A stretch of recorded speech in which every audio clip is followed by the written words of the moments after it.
ఈ వీడియోలో మనం మొత్తం 11 ఫ్యాక్ట్స్ అయితే తెలుసుకుందాము. ముందుగా నెంబర్ 1 వచ్చేసి కుక్కలకు ఉప్పు రుచి చూడడం కుదరదట. ఎందుకంటే కుక్కల నాలుకలో 1700 రుచి బుడిపెలు మాత్రమే ఉంటాయట. మనిషి నాలుకలో అయితే 9000 రుచి బుడిపెలు ఉంటాయట. నెంబర్ 2 వచ్చేసి మనుషులకే కాకుండా కొన్ని కోతులకు కూడా వయసు పెరిగే కొద్దీ బట్టతల వస్తుందంట.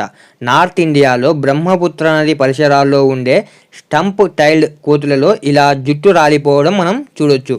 అలాగే నెంబర్ 3 వచ్చేసేసి ఇండియాలో మనం కప్పలకు పెళ్ళిళ్ళు చేయడం చూసి ఉంటాం. ఇలాగే మెక్సికోలోని బహాకా గ్రామంలో కూడా ముసలిని మగవారు పెళ్లాడడం ఆనవాయితీ అంట. ఆ ప్రాంతంలో పెద్దలుగా పలుకుబడి ఉన్నవారు ఆ ముసలిని పెళ్లి చేసుకుంటారు. ఆ తర్వాత పెళ్లి భోజనాలు ఉంటాయట. పెళ్లికి గ్రామ ప్రజలు హాజరవుతారట.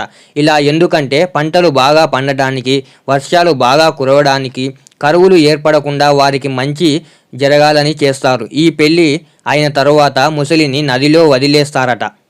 ఇప్పుడు ఫ్యాక్ట్ నెంబర్ 4 చూద్దాం. ఇండియాలో ఎక్కువ మంది మాట్లాడే భాష హిందీ. అయితే హిందీ అధికార భాష కలిగిన ఇంకో దేశం కూడా ఉంది. అదే ఫిజీ దేశం.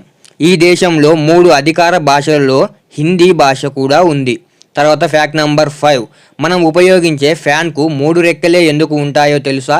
ఇక్కడ ఫ్యాన్ రెక్కలను మనం బ్లేడ్లుగా భావించవచ్చు.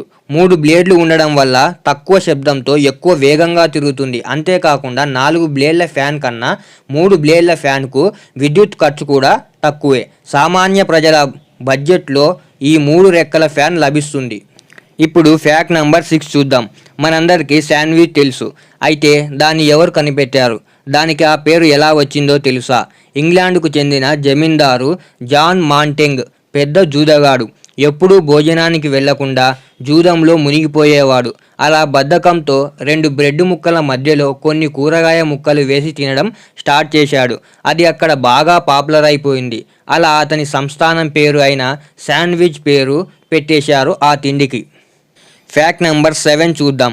మనం ఇంగ్లీష్లో 1 2 3 అని రాస్తూ వెళ్తూ ఉంటే అది 1 బిలియన్ అని వచ్చే వరకు ముందు రాసిన వాటిలో బి అనే అక్షరం కనబడదట. ఫ్యాక్ట్ నెంబర్ 8, మన శరీరంలో రక్త ప్రసరణ జరగని ఏకైక భాగం కంటిలోని కార్నియా.